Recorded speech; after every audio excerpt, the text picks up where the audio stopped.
All right, I'm actually pretty excited. I just bought software. Um, Check this out. You're going to be recording live MIDI using a keyboard into our song. Go up to track and new. Let's make a stereo instrument track. Let's call this lead since we're here and we're only creating one track. In this track, let's load up, expand. For now, before you get to customize, let's choose a soft lead. How about the square PWM lead? I am in the 4th octave, but check this out. Where's my... Oh no, where'd it go? Where did it go? Where's Cordie? Oh, man. All right, well, I guess I need to reboot it. So lame. Doesn't make any sense. One sec. All right. So check this out. This claims I'm in the 5th octave. I'm not sure about that. I'm on a really, really tiny keyboard octaved up. So the notes are all the black keys right here. And the part goes like this.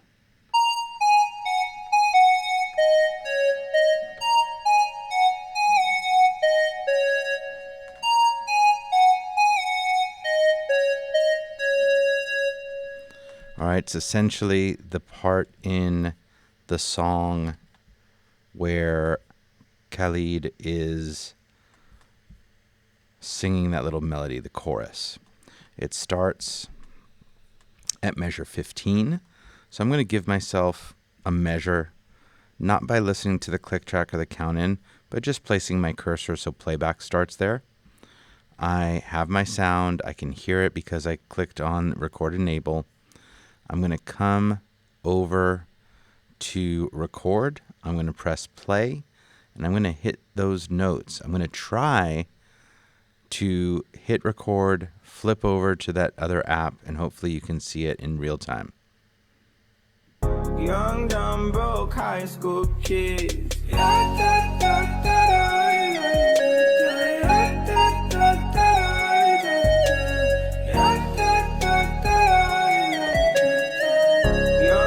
Okay, stop. Oh. So I made lots of mistakes. I made a mistake because I looked over to see if you could see it.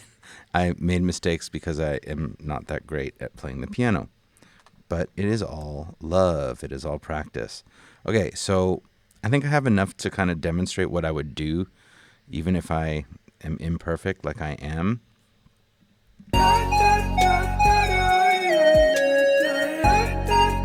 All right, so this needs to be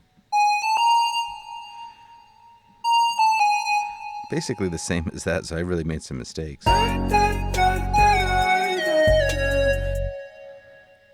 And then I think I got back on track. Oof, oof, oof. That doesn't exist. Okay, so there's lots of problems, but it's still something we can work with, and it helps us. It allows us to learn some things. Now, see how I have some very light notes? And you should see the velocity lane here. Velocity represents how hard the keys of your keyboard are hit. If you're super gentle, it's going to show up as like almost white or very light blue. Now, some variation is normal. We don't want to bring them all to be the same. That would be inhuman. But it's something to kind of go say, okay, if this one's super quiet, we do want it in the, in a closer general vicinity. I'll let you kind of make some subjective choices based on yours. But if they're all the way down, these lollipops, you got to bring them up because they're just too quiet. More importantly, many of my notes, because I was so excited, are ahead of the grid. And I have a couple of choices here. I could just, drag it over and move it, except there's so many of them. It's almost all of them are early because I was just, moving over, watching the screen. So I'm going to highlight all of them. And I don't have the newest version of Pro Tools on this machine, so I'm missing something that many of you will see in your MIDI editor, which is a pane here, a window that says Q. Q stands for quantize, and there's another way of getting to quantize, which is under the event menu. And what quantizing is it essentially rounds the placement of your notes to the nearest grid value. If you are closer than 50% off, this should work. If this note were a little bit over to the left, I would be worried. But check this out. I highlight all my notes. I do want to quantize them to the 16th note grid, and I hit apply, and they all shifted over to the right because I was early. If I was late, they would go to the left. But again, I'll undo this and kind of make this work for the demo. If this happened to be that far off, that early, and I hit apply, it went to the wrong note and it made things even worse. So, but otherwise it should be okay.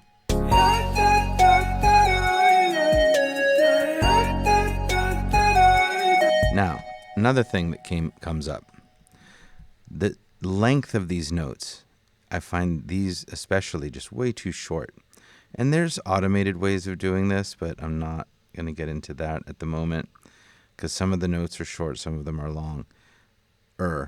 So I'm just going to highlight these, and with the trim tool, I'm just going to lengthen them out to be a 16th note long. Now, would I maybe want to play with that and make it a little bit longer? I might. You might. But I'm just kind of getting it to the point.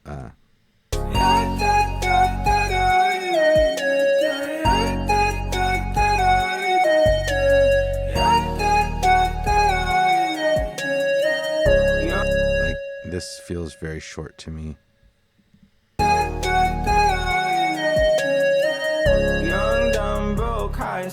This one could maybe go another 16th note.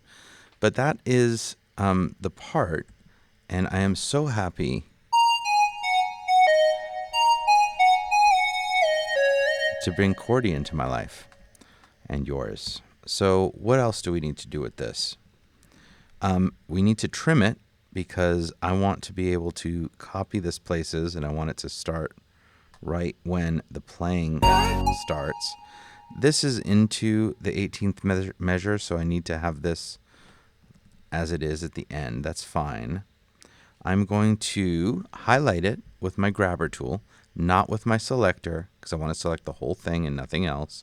I'm going to hit duplicate, and I'm going to grab this with the grabber tool, grab it, and I'm going to take it over to,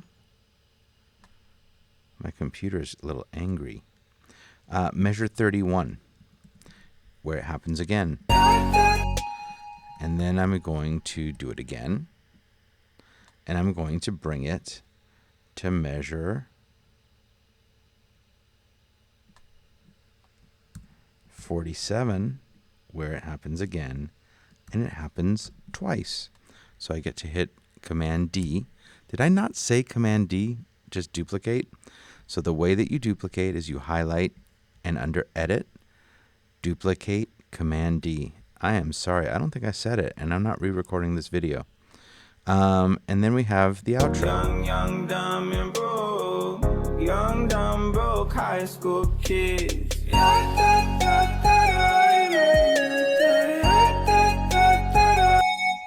All right, and so we have 4, times through that different part at different places, that part at different places in the song.